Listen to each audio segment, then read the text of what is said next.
কবরেতে তোমাদের হাড্ডি গুড্ডি থাকবে না। আলা সাইয়্যিদিনা মুহাম্মদ নাবিয়ানা শাফিয়ানা মাওলানা মুহাম্মদ। সকলে বলি সাল্লাল্লাহু আলাইহি ওয়াসাল্লাম। আসলে দরুদ শরীফ এই অনুষ্ঠানগুলার মানে দরুদ শরীফ না পড়লে হক আদায় হয় না, কোনো তৃপ্তি লাগে না, কোনো অনুষ্ঠানের কোনো দোয়া কোনো ইবাদত কোনো আমলের পরিপূর্ণতা পায় না যতক্ষণ পর্যন্ত রাসূল করিম সাল্লাল্লাহু আলাইহি ওয়াসাল্লামের উপর দরুদ শরীফ পাঠ করা না হয়। এইজন্য আমরা যে কোনো ইবাদত, হাদিসেই আছে যে কোনো ইবাদতের শুরু অথবা শেষে যদি দরুদ শরীফ না পড়া হয় তাহলে এই ইবাদতটা আল্লাহর কাছে পৌঁছায় না, এটা আসমানে ঝুলতে থাকে। যতক্ষণ না তার হাবিবের উপর দরুদ পড়বে ততক্ষণ আল্লাহ পর্যন্ত পৌঁছাবে না। এইজন্য সমস্ত কাজের সমস্ত ইবাদতের ভিতরে যদি দরুদ থাকে তো আলহামদুলিল্লাহ, না থাকলে আগে এবং পরে একটু দরুদ শরীফ পাঠ করে নেওয়া অনেক ভালো। এবং দোয়া ইবাদত কবুল হওয়ার একটা পূর্ব শর্ত।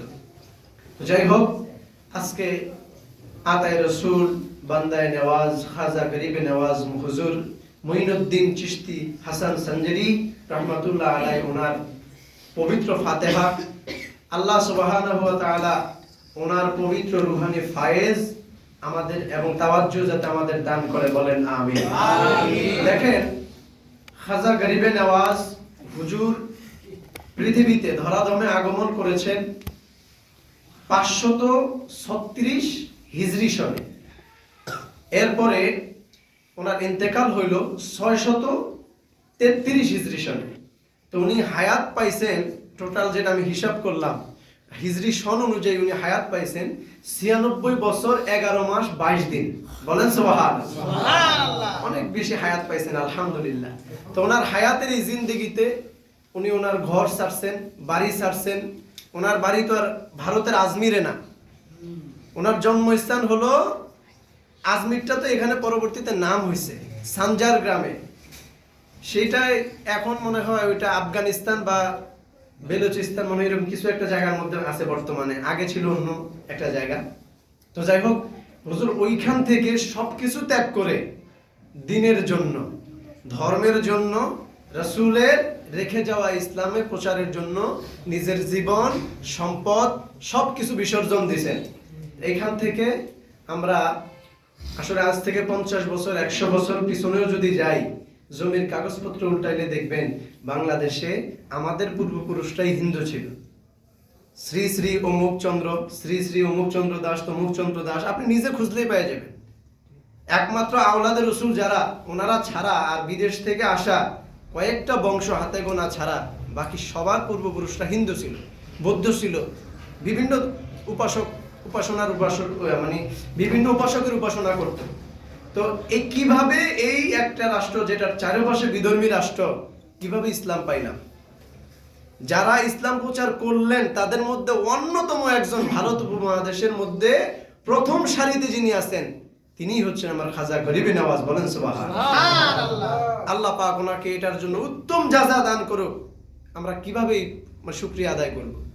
উনি 1 লক্ষ নয়, 2 লক্ষ নয়, 3 লক্ষ নয়, 92 লক্ষ হিন্দু মুসলমান বানিয়েছে। এবং এই বাংলাদেশে আরব দেশ থেকে বণিকরাও আসছে, ওনাদেরও অবদান অনেক ইসলামের পিছনে। এবং একটা বইতে পেয়েছিলাম, যে আমাদের বইতেই পড়ানো হয়েছে যে এই দেশে একজন সাহাবীও আসছেন, কিন্তু সেটা আমরা ভালো মতো জানি না কোথায় আছেন, কিভাবে ইসলাম প্রচার করছেন। কিন্তু এর পরবর্তীতে যে শাহজালাল রহমাতুল্লাহ আলাই, শাহপরান রহমাতুল্লাহ আলাই, হযরত শাহ আলী রহমাতুল্লাহ আলাই, শাহ মখদুম রহমাতুল্লাহ আলাই, খান জাহান আলী রহমাতুল্লাহ আলাই, এইভাবে শাহ জামাল, শাহ কামাল সারা বাংলাদেশে ছড়ায় ছিটায় আছে। ওনারা যে ইসলাম প্রচার করছে, আজকে ওনাদের অবদানটা আমরা স্বীকার করি না। কেন? ওয়াহাবিরা আমাদের শুনাইতে শুনাইতে শুনাইতে শুনাইতে এমন ভাবে শোনায় যে ওনাদের কোনো অবদান ইসলামে নাই, ওনাদের কথা আলোচনা হয় না, ওনাদের মানে দোয়া দরুদে ওনাদের নাম উচ্চারণ করা হয় না, ওনাদের স্মরণের জলসা হয় না। যদি হইতো তাহলে মানুষ জানতো, না হইলে আস্তে আস্তে ইতিহাস বিকৃত হয়ে যায়। এই জন্য আমরা আল্লাহর কাছে শুকরিয়া আদায় করি যে আমরা এত বড় বড় মহান মনীষীদের পাইছি এবং ওনাদের মাধ্যমে ইসলামটা আমাদের পর্যন্ত পৌঁছাইছে। ওনার যুগে খাজা মঈনুদ্দিন চিশতি আজমিরি সানজারি রহমতুল্লাহ আলাইহির যুগে যারা ছিলেন ওনারা জানেন আসলে ইসলামের কত মর্ম। যেমনটা সাহাবায়ে কেরামের কাছে দাম ছিল যে ওনারা নিজের রক্ত দিয়া, তাজা রক্ত ঢেলে দিয়া সামনে হাজার হাজার মানুষ শহীদ হয়ে যায় ইসলামকে প্রতিষ্ঠিত করছে, তো ওনারা জানে যে ইসলাম কত দামি।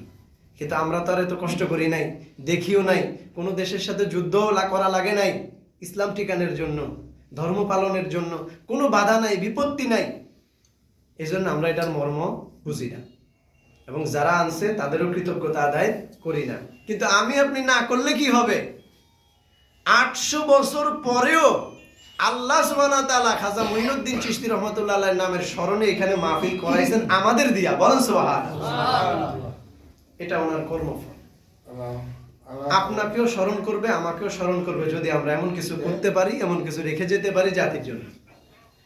আমার ভাইরা, খাজা মঈনুদ্দিন চিশতি রহমাতুল্লাহ আলাইহি উনি জবরদস্ত আল্লাহওয়ালা ছিলেন। হুজুর পীর সাহেব হুজুরকে একটা ঘটনা বলছিলেন যে শুধু ইসলাম যে যুদ্ধের মাধ্যমে যে মানুষ মুসলমান হয়েছে শুধু এমন না, ভালোবাসার মাধ্যমে হয়েছে, দিনের দাওয়াতের মাধ্যমে হয়েছে, সাহায্য সহযোগিতার মাধ্যমে হয়েছে, সুন্দর আখলাকের মাধ্যমে হয়েছে, রাসূল পাকের নূরময় চেহারা মোবারক দেখে মানুষ ইসলাম গ্রহণ করছে।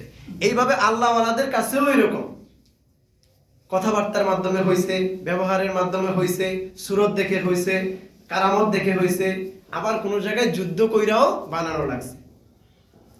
এই জন্য আমরা ওনাদের জন্য, ওনাদের এই পবিত্র আত্মার উপরে আমরা আল্লাহ রাব্বুল আলামিনের কাছে আমরা আরজি করব, আবদার করব যে আল্লাহ আপনি এর প্রতিদান হিসাবে ওনাদেরকে জান্নাতের আলা মাকাম দান করেন। বলেন আল্লাহুম্মা আমিন। সাথে সাথে আমাদেরকেও কবুল করে নেন। বলেন আল্লাহুম্মা আমিন। খাজা মঈনুদ্দিন চিশতি রহমাতুল্লাহ আলাইহি ওনার যুগে আবুল হাসান নামে একজন লোক খুব আশা নিয়া চারদিকে ছড়ায় গেছে হুজুরের নাম ডাক যে আজমিরে, ভারতের আজমিরে বিরাট বড় একজন আল্লাহওয়ালা শাইখ আসছেন যার চেহারা দেখলে মানুষ মুহূর্তে পরিবর্তন হয়ে যায়, হাজার হাজার হিন্দু ব্রাহ্মণ সাথে সাথে মুসলমান হয়ে যাইতেছে। এই তথ্য যখন ছড়ায় গেল, একজন সাধারণ মানুষ গেছে, তার নাম আবুল হাসান, পরবর্তীতে আবুল হাসান হয়েছে নাম। তো উনি বলছেন যে হুজুর আমি মুসলমান হয়েছি নতুন, কিন্তু আমাকে একটু আপনি বায়াত করান। আপনার হাতে হাজার হাজার মানুষ বায়াত হয়। আল্লাহর ওলি হুজুর খাজা মঈনুদ্দিন চিশতি আজমেরি সানজারি রহমাতুল্লাহ আলাইহি উনি চক্ষু বন্ধ করলেন। উনি চক্ষু বন্ধ করার পরে চক্ষু মোবারক খুলে বললেন, আবুল হাসান আপনাকে আমি সময় হলে ডেকে নিব, আজকে মুরিদ করানো যাবে না, আজকে বায়াত করানো যাবে না, আপনি চলে যান, সময় হলে আমি আপনাকে ডেকে বায়াত করাবো। হুজুর হয়তোবা ওনার হৃদয়ের চক্ষু দ্বারা দেখতে পাইলেন যে উনি এখনো মুরিদ হওয়ার যোগ্যতা অর্জন করে নাই, ন্যূনতম প্রাথমিক যে যোগ্যতা দরকার হয়তো ওইটাও হয় নাই। এরপরে কিছুদিন উনি চলে গেছেন যে হুজুর যা বলছেন তার সময় হলে আমারই হুজুর ডাকবে। কিছুদিনের মধ্যে উনি খবর পাইলেন যে খাজা গরিবি নওয়াজ আর পৃথিবীতে নাই, উনি মাওলার দিদারে চলে গেছে। এই লোক এসে মাজারের সামনে এমন জোরে কান্নাকাটি করতেছে আর বলতেছে যে আল্লাহ আমি জানি আল্লাহ ওয়ালারা ওয়াদা খেলাপ করে না, তো উনি আমারে নিজেই সময় দিছে যে তুমি চলে যাও, আমি তোমারে ডাকবো সময় হইলে। আল্লাহ এখন তুমি চলে গেছে, ওয়াদা তো বরখেলাপ হয়েছে, আপনি কি করবেন আমাকে একটা ব্যবস্থা করে দেন, আপনি মহামহিয়ান শক্তিশালী। উনি ওইখানে কান্দে, জিয়ারত শেষে কান্দে, নামাজ পড়ে কান্দে, তাহাজ্জুদ পড়ে কান্দে, আল্লাহর দরবারে কান্দে আর ফরিয়াদ জানায় যে আল্লাহ আপনার ওলির তো কথা ওয়াদা রক্ষা হয় না, বরখেলাপ হয়ে যাচ্ছে। এমনি ভাবে উনি এলান পাইলেন, কে যেন ওনাকে বলতেছে আবুল হাসান আপনি আবার খাজা গরিবি নওয়াজের মাজার পাকে যান, আপনি আবার ওনার মাজার জিয়ারত করেন, একটা ব্যবস্থা আপনার হয়ে যাবে। এরপরে উনি পরের দিন খাজা গরিবি নওয়াজের দরবারে গেলেন, গিয়ে ওইখানে জিয়ারত করলেন, মুরাকাবা করেন, মুশাহাদা করেন, চক্ষু বন্ধ করেন, কান্নাকাটি করেন, এক একবার এক একটা করে কি করবে বুঝে উঠতে পারতেছে না। মনে অনেক দুঃখ যে জামানার সবচেয়ে বড় কুতুব, জামানার সবচেয়ে বড় মুজাদ্দিদ, জামানার সবচেয়ে বড় আলেম, জামানার সবচেয়ে বড় পীর ওনার হাতে বায়াত হতে পারে নাই, মনে অনেক দুঃখ। উনি কান্নাকাটি করে কে যেন বলতেছে, আবুল হাসান দেখ, রওজা থেকে আমি হাত বের করেছি, আমার হাতে হাত দে, আমি তোরে বায়াত করে নিব। দেখলেন যে উনি মাজার থেকে হাত বের হয়ে গেছে। তো অন্য সময় মুরিদ হইলে তো অনেক মানুষের মধ্যে মুরিদ হওয়া লাগতো, রুমাল ধরা লাগতো, হুজুরের সামনে বসতে পারতো কিনা তারও কোনো ঠিক নাই, কোন জায়গায় পড়তো, ভালো করে তাওয়াজ্জু নাও পাইতে পারত। কিন্তু এখন তো উনি সরাসরি হাত পেয়ে গেছে, বলতেছে আবুল হাসান তুমি আমার হাতে হাত দাও। আল্লাহ ওয়ালারা কখনো ওয়াদা বরখেলাপ করে না, তোমার সময় এখন হয়েছে, আল্লাহর হুকুম পেয়ে গেছি, এখন তোমারে মুরিদ বানাবো। তো মুরিদ হয়ে গেছে। তো এখন ঘরে ঘরে আমি আশ্চর্য হয়ে যাই, একেবারে 4-5 জন মুরিদ, ওনারা বলতেছে গাউসুল আজম। হুজুর যে এতক্ষণ আলোচনা করলেন আমি মনোযোগ দিয়ে শুনছি, সারা দেশে বিভিন্ন জায়গায় যাই, গাউসুল আজম বলতেছে, মানে এখন পীর, মানে আল্লাহ ওয়ালা বা কিছু হইতে পারে, এটা আমি ওনার দোষ আরোপ করি না, কিন্তু মুরিদে বলতেছে গাউসুল আজম, জামানার শ্রেষ্ঠ মুজাদ্দেদ। তাহলে গাউসে পাক কি? তাহলে আমার খাজা গরিবী নওয়াজ কি? মুজাদ্দেদ আল ফেসানি রহমাতুল্লাহ আলাইহি কি? এই জন্য কথা বলতে হুঁশিয়ার। আর আল্লাহ ওয়ালাদের শ্রদ্ধা করা, সম্মান করা, ভালোবাসা, ভক্তি দেওয়া বলতে কি সেজদা না, আবার মানে হৃদয় থেকে একটা আনুগত্য প্রকাশ করা, যে উনি আল্লাহ ওয়ালা, উনি বন্ধু আর আমি বান্দা। তফাৎ তো আছে, তফাৎ আসেনি? কথা বলেন আছে? বান্দার বন্ধু কিন্তু এক না। পৃথিবীর সমস্ত মানুষের প্রথম স্টেজ হলো আল্লাহর দরবারে বান্দা। প্রথম স্টেজ আমার, আপনার, নবী রাসূল, যে কেউ, সমস্ত মানুষের প্রথম স্টেজ হলো বান্দা। পরবর্তীতে আল্লাহর নবীরা তো বিশেষভাবে তৈরি, ওনারা তো এমনিতেই বন্ধু, আগে থেকেই মাহবুব। আর আল্লাহ ওয়ালা যারা, আল্লাহর ওলি যারা হয়, ওনারা বান্দা থেকে পরবর্তীতে বন্ধু হয়ে যায়। বান্দা মানে হলো দাস, আব্দ মানে হলো দাস, গোলাম।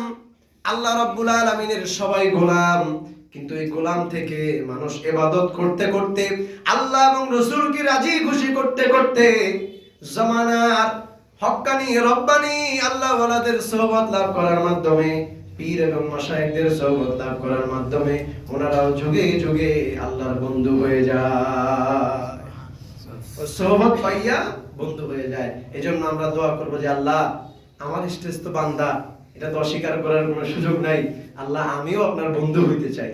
বলেন আমিন।